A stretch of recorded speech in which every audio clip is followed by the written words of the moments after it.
Hey guys, you're watching TechEdit. This is the Vivo X100 Pro, and out of all the smartphones I've ever tested, it's probably the one that makes life look that much more polished. So I'm going to talk about that in a sec. Before I dive into how I found this phone, reviewing it over the holiday period, grabbing loads of photos, and gaming a fair bit on it. If you haven't subscribed to the channel already, please do. It's how you stay on top of everything that we do. Right, on to the Vivo X100 Pro.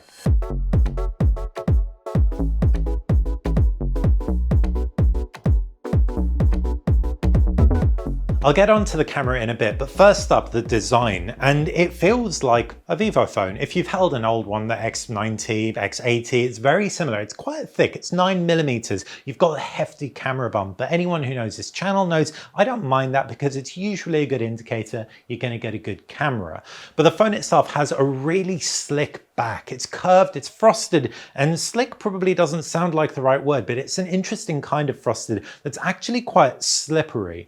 I don't love it. I really like the case in the box, thankfully, but it still feels very premium. You can tell it's glass, you can tell it's good quality, and it curves nicely into a polished metal frame. Flat tops and bottoms, curved corners, sits very comfortably in the hand, even though it is a relatively sizable thing.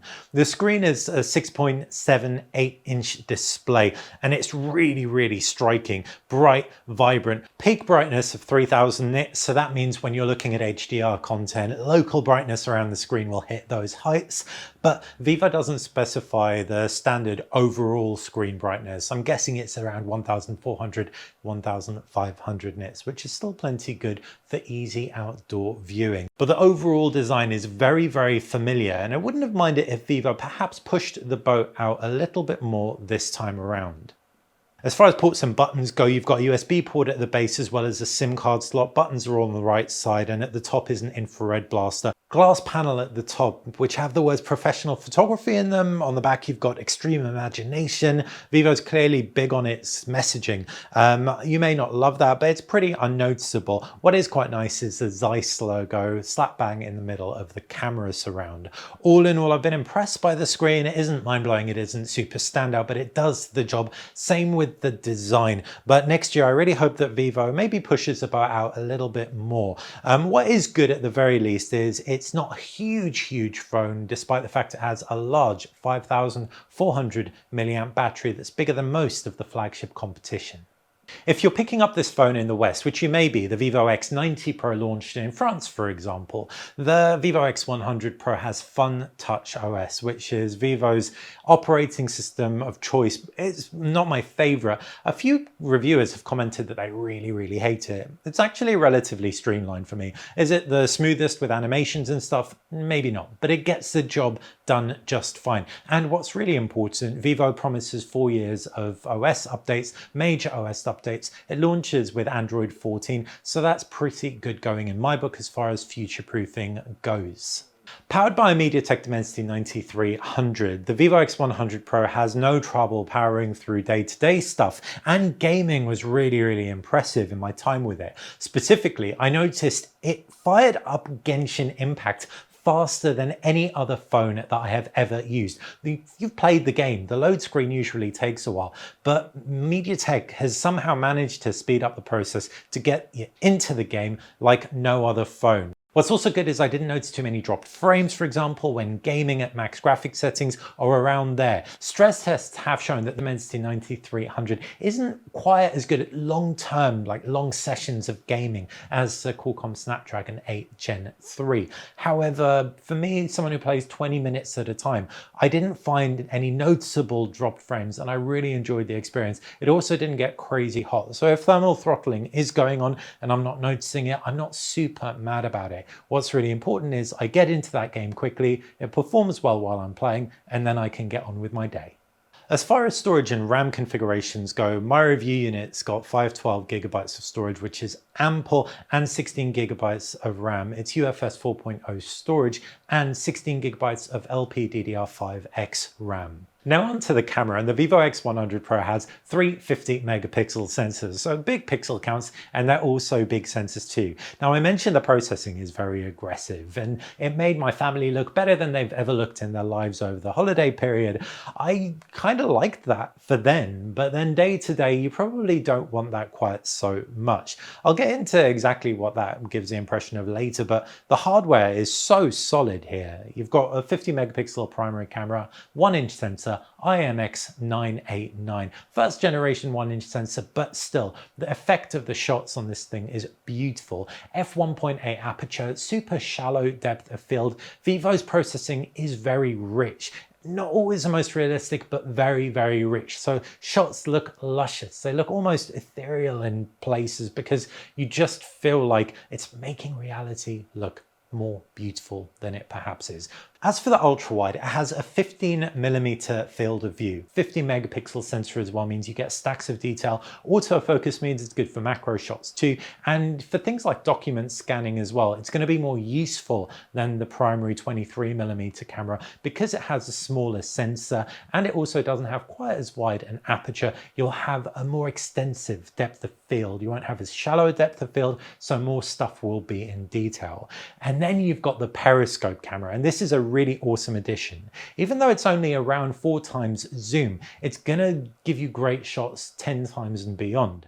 I really love what Vivo and Oppo is doing by including a perhaps more pared back furthest zoom range compared to the Samsung 10x zoom, but by putting a superior sensor in there and generally really good optics that gets you really good results from a zoom considering this is a smartphone periscope camera.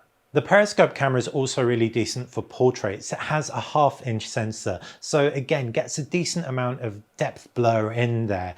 There are 3 looks for the Vivo X100 Pro's auto mode: vivid, textured, and natural. And the natural look is the Zeiss natural look. It's branded. So I was like, this must be really traditional, and it must do absolutely no over-the-top processing for faces and stuff. That's not the case. Even if you're shooting in Zeiss Natural, it's still gonna give life that veneer that I was talking about. And Vivo's pretty big on AI when it comes to the imaging, and this can be really great. For example, if you're zooming in on text in the distance, it can sharpen it up nicely because it kind of knows what that text's gonna look like. If you zoom in on a face, it can turn it into an oil painting of sorts, even if it's like a 15 times zoom. So it's kind of nuts how much this phone is doing beyond just taking a picture.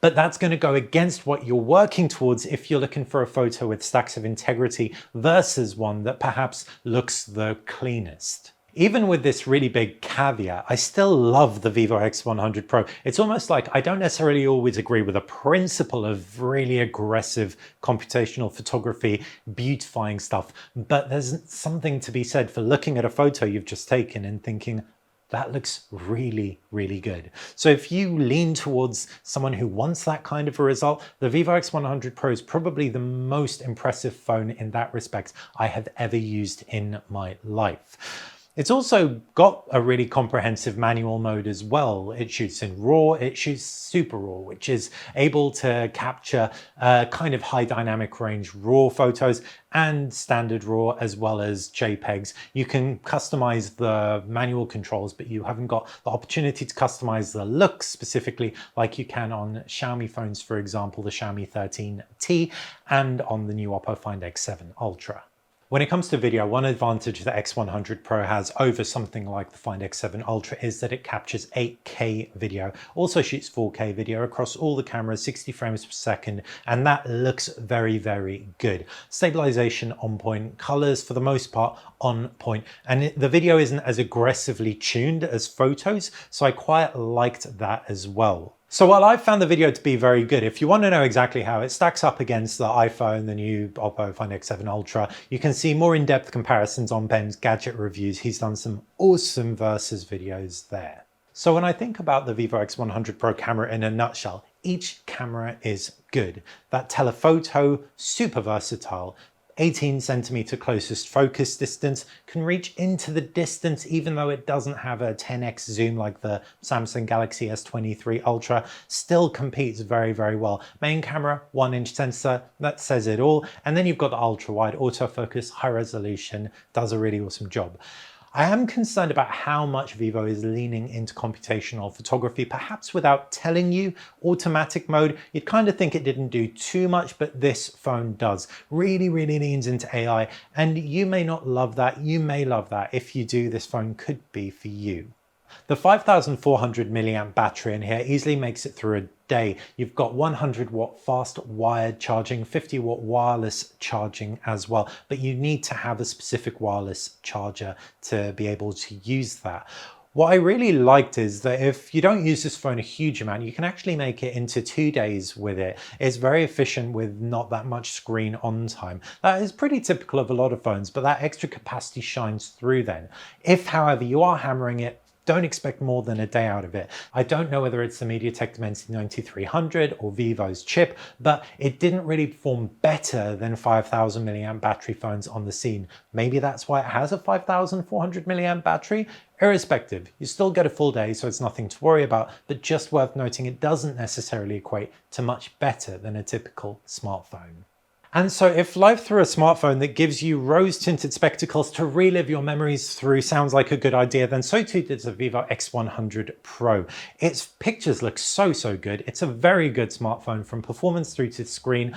The design may not be my favorite, it's pretty slippery, but it still feels super premium. Case in the box, fast charging, there's very little to grump about, but there are aspects that it could be a little bit better for me personally, the main one being slightly less aggressive photo processing and a slightly less slick finish. Still, Vivo X100 Pro, big thumbs up. If you like this video, click that thumbs up button as well. If you like this channel, please subscribe, and if you've got any questions about this phone, let me know in the comments section below. Thanks for watching.